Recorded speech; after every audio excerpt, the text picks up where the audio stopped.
There it is. Okay. Like they didn't know. All right, everybody, back with another one, and now we got some local guys. We got some of my buddies from Undead Legion shooting them some love. Before I get into anything, here's a message from the drummer and vocalist Christian in regards to this song. So Hey yo, it's Chris, drummer and vocalist of Undead Legion, just here stepping in, wanting to give thanks to Beyond the Heavy and Matt Mayhem for wanting to give a review of Torment Everlast. We hope you guys enjoy and just wanting, so the commies at YouTube don't take it down or want to strike it down for copyright, giving them full permission. So yeah, giving full permission to thrash. So you heard it from the man himself. Awesome. Cool. So these boys have been they came out with last year. Was it last year? So they came out with the first track. It was called Nuclear Fire, which was a very, very, very good tribute to the old school thrash metal back in the day. We're talking about like Sepultura, Overkill, that type of stuff, which is great. These young cats, these cats, dude, I'm like almost 20 years older than these guys. They're just great guys, dude. Met with Christian a couple times on Beyond the Heavy, and Eric Fatal, the guitar player, and then I know they got a new bassist, so shout out to him, the new bassist, which is great. In regards to that, also they got, from what I'm looking, they got Mr. Ira Black from Corrupt. So Corrupt is another hometown heroes right here in the Los Angeles area that are fucking awesome. I've had the singer Efren, singer and bassist, fellow bass brother, on the show. And so I'm glad that these two are collaborating. So we got some young cats that are just coming together, right? Which is always great to see in the scene, and put some love and life into each other, and create just heavy shit and thrash it out. So these guys are specifically thrash. These guys are coming out thrash. These guys are coming out hard and heavy. These guys are the whole thing is thrash, which is great. I'm what I'm looking at too is the artwork. So the artwork. Guess who did the artwork? I'll let you take a second. Cool, you're done. So it was my buddy Hugo Juarez Juice from Heavy Defender Studios who did this artwork for the track. Looks phenomenal. Looks great. I love the purple and red. Very Magneto-ish. It's good, man. You're gonna get quality work from Hugo, so I love him, man. Shout out to Hugo. Shout out to Heavy Defender Studio. It's just looking good. So Ira Black, I believe he's doing a solo. I don't know if he's doing guitar work on here. I'm not 100% sure, but I think it's like a guest solo. So we'll definitely go from there. All right. Without further ado, let's go ahead and dissect this and listen to Torment Everlast.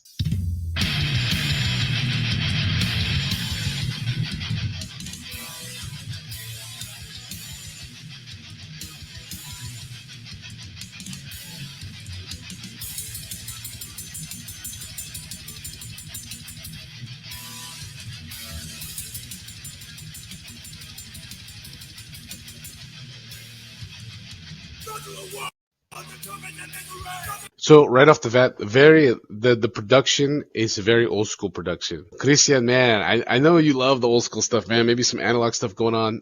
The intro was great. Just kind of slamming, very kind of old school, very very very old school Sorpresa style. I know they love them. I know they're big fans of those guys. So fantastic already. I like it. Old school, man. These young cats are keeping it old school. I love that.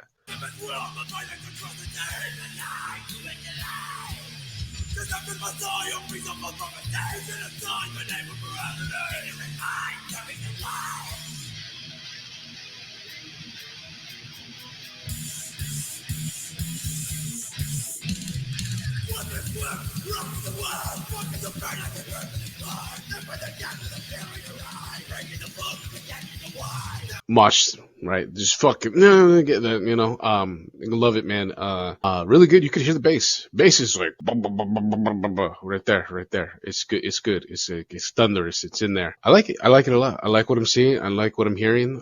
Very heavy, very to the point. That guitar break. I think Eric does a good job, just like playing the riff and then just let's blast in. I like it, man. I like it. It's old school, man. It's more old school. A little bit of black metal because I know Christian's really into the black metal, kind of sprinkling that in there a little bit, So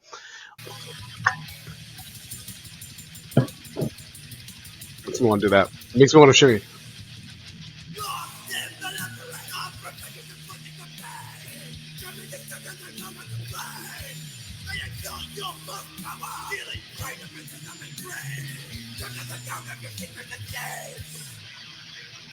I like how the bass player is moving away from the riff and he's doing some little fills here. I like that, man. That's great, dude. These cats know what they're doing, man. I really think it's good. It sounds really fucking good, man. It's going back to that riff. If they're using the same riffs and they're kind of alternating, I love that. Bands need to do that more because sometimes bands will, how do I say this? Like they'll do this thing. Well, they'll stay in the key and then just completely go somewhere else, which is fine. But I like hearing, for me, sometimes, especially in thrash. Thrash is where I really like it, is where we have that riff and we hear it 20 different ways, right? We hear it behind the solo. We hear it a different way in the chorus. We hear it a different way in the pre-chorus. Who does that really good is Exodus and Testament. Those guys do it. Those guys do it better. They do it the best. Obviously, that's what they're good at. Yeah, the bass player kind of, you could hear him. You could definitely hear him. You can definitely hear him. I don't know if that's intentional. I need to get a vest or something.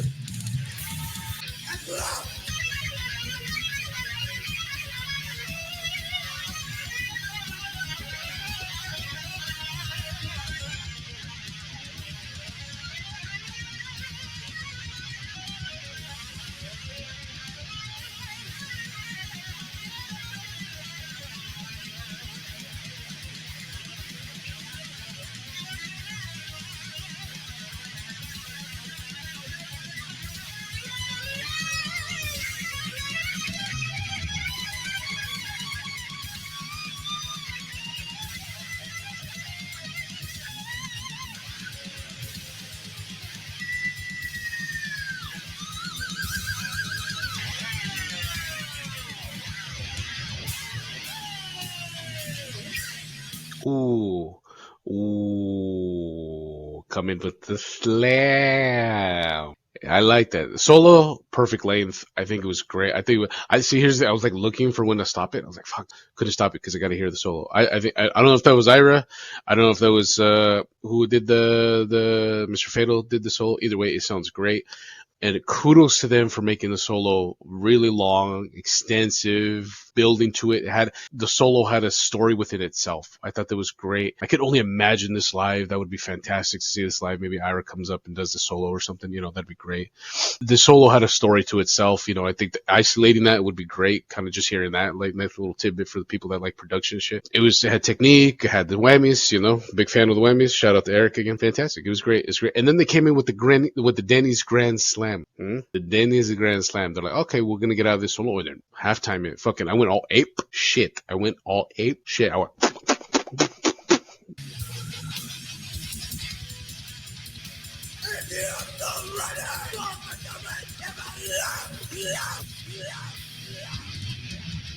Yeah, I like it. It's really good. The ending. You know what? I've never done this before, but let me do the ending again because I like how they transit. That was a great transit.